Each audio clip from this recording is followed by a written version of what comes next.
और बटे का निशान लगा के जो जिससे संख्या से हमको भाग देना है वो लिखेंगे नीचे। अब देखेंगे कि दशमलव के कितने स्थान तक ऊपर अंक लिखे हुए हैं और कितने स्थान तक नीचे अंक लिखे हुए हैं। नीचे दशमलव के बाद एक अंक है जबकि ऊपर 2 है। कितने हैं? 2। तो यहाँ पर भी 2 कर लेंगे बराबर।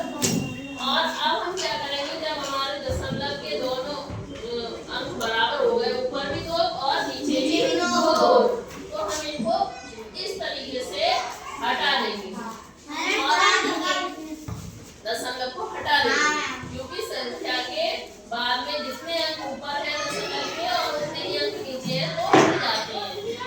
अब इसको हम दोबारा से बराबर का निशान लगा के लिख लेंगे। संख्या ये हो गई अब हमारी ऊपर की और नीचे की हो गई 450।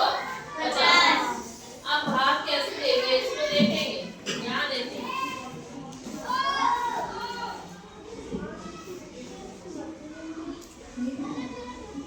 यहाँ 2 अंकों को दबा के और हम पहाड़ा पढ़ेंगे।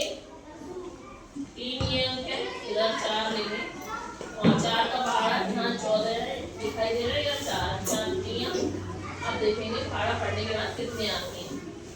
3 से गुणा कर लो एक बार और एक बार 4 से गुणा कर लो, जो सही लगेगा उसको हम यहाँ पे लिखेंगे। देखो 3 की गुणा 0 में की कितने आए? 0।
जोड़ा आपने 5 आ गए, ये 14 के 4 और ये 13 के 3 और इसमें आंसर लग गया 4 हो गई।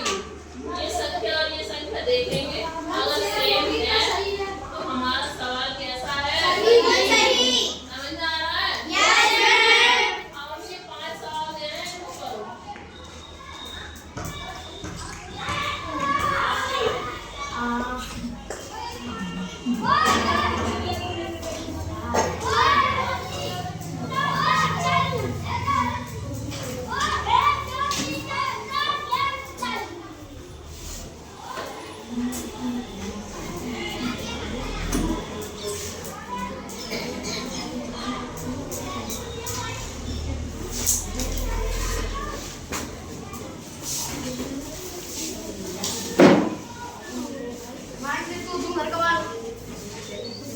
घर का